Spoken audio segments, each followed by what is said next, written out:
Hi, I'm Kimberly Barton of Kinetic Realty with your Friday Maryland Market Minute.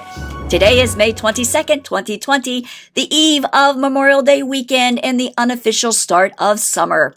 So today's report is going to be a little longer than a minute, but I have important information to share with you. So I wanted to make sure I rolled it all in. I'm getting lots of questions and feedback from my reports. Want to make sure I answer some questions. If they're not answered in this report, message me, call me, text me, smoke signal me. I want to make sure you have all the information you can possibly have to make smart decisions. Since last Friday's report, we had 817 new properties listed to come soon. 1,893 went active.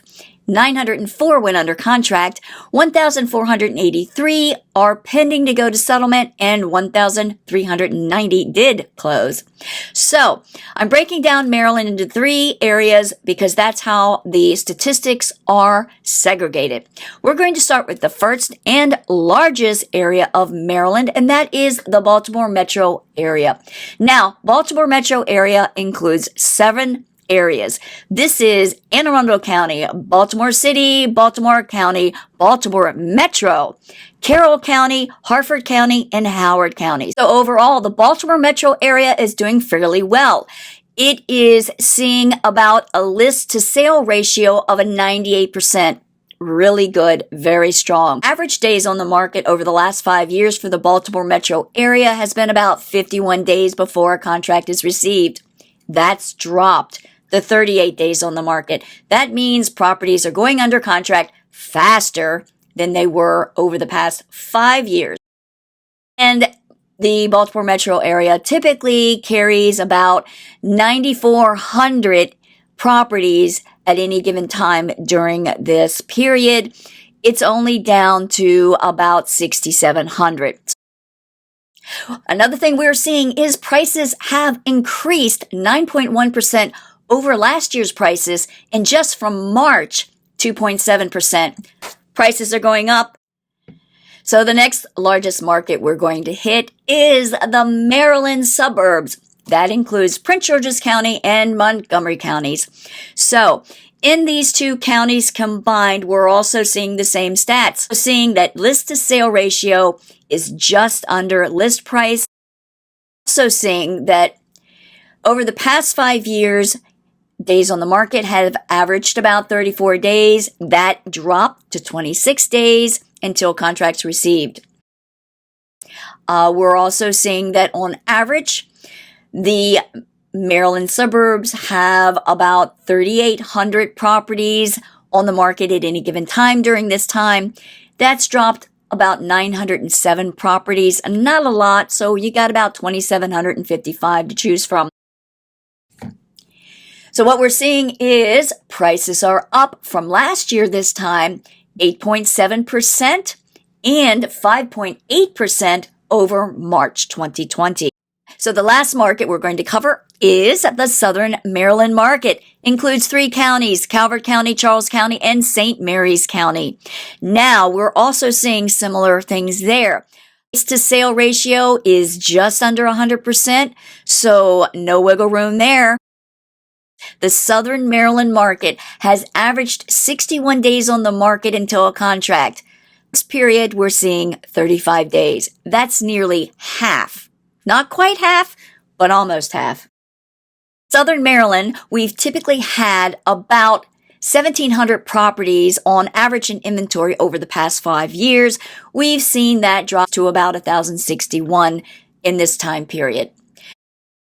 However, we have seen a 10.2% increase in list price over last year. So what does that mean for you if you are buying right now? Buyers who are looking to steal a house know this. At the end of April, houses were selling close to list price, and here into May, we're finding they're actually selling at list or above. Fewer properties to see. You need to make a decision more quickly, and you need to make a strong offer right out of the gate. You are probably going to compete with other buyers looking at the same properties. So that means don't go out and look at houses if your house is not on the market and you have to sell it in order for you to buy. Get that baby on the market now so you can get a contract that doesn't have a home sale contingency, because right now sellers don't need to consider your home sale contingency. They have other options. Prices are up, so don't go in and lowball unless you want to be rejected. The other thing, get your financial house in order. That means make sure you have a real loan product that can close. Make sure that your lender communicates not only with you and your agent, but the listing agent. Because if a listing agent does not feel comfortable with your lender, you're not going to compete as well, because they want to make sure they protect their sellers so that their seller can go to closing. If you bring in some fly-by-night mortgage lender, you are likely not to be considered, or the listing agent will ask you to put in an application with a respectable lender locally. Don't be offended when that happens. That's actually a good thing, because that means the seller may consider your offer. The other thing, don't go in and ask for the moon, because the moon is not for sale right now, just the house. That means consider the house and what it means to you to purchase it. They're not selling the moon. They're selling the house. So a few words about mortgages. Loan products are changing and evolving. Lenders are trying to figure things out, what they can and can't do, how to mitigate risk, still able to finance properties for people to buy. You can still do so. There are some changes. FHA did announce that they raised their minimum threshold for credit score from 640 to 680. How long that will stay there, we don't know. As I said, things are changing day by day, hour by hour in some cases. The other thing is some lenders are not writing renovation loans. Those are the loans where you see a house that pretty much needs to be rehabbed because it's been foreclosed, it's been flooded, it's got mold, it has no systems like heat or air or water, or the septic is bad. Those are good candidates for a loan product that we do a lot of, which is purchase and renovate. FHA also offers the 203K. Now, some lending platforms have shut those down, and those are not available to some.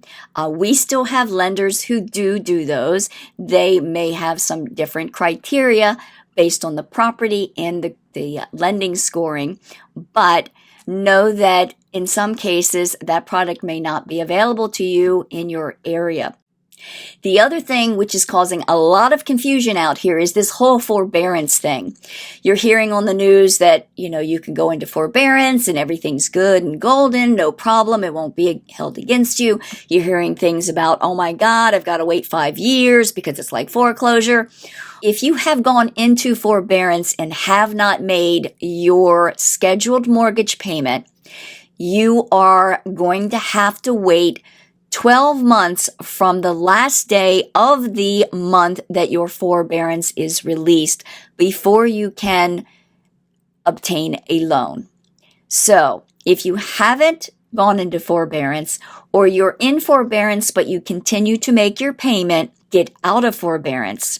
If you're looking to purchase a home, again, there's a lot of information out there, and I'm trying to make sure that we're getting clear information from all facts and sources. We will be doing a really comprehensive workshop coming up soon. Be sure to keep your eye out for the notification. If you have liked, subscribed, or following us, you will get notified of this coming up. We're putting together some amazing things, and I'm so excited. So I'm here to answer any questions you may have about the Maryland real estate market. And if you have any questions regarding your area and you don't live in Maryland and you're not moving to Maryland, hit me up anyway, because I have resources all over the world I work with who can help you get the information you need. Be sure to like, subscribe, and share to get all the information. And thank you for watching. Thank you for being a part of my ecosystem, and have a super weekend. Be safe out there, and I'll see you next week. Take care.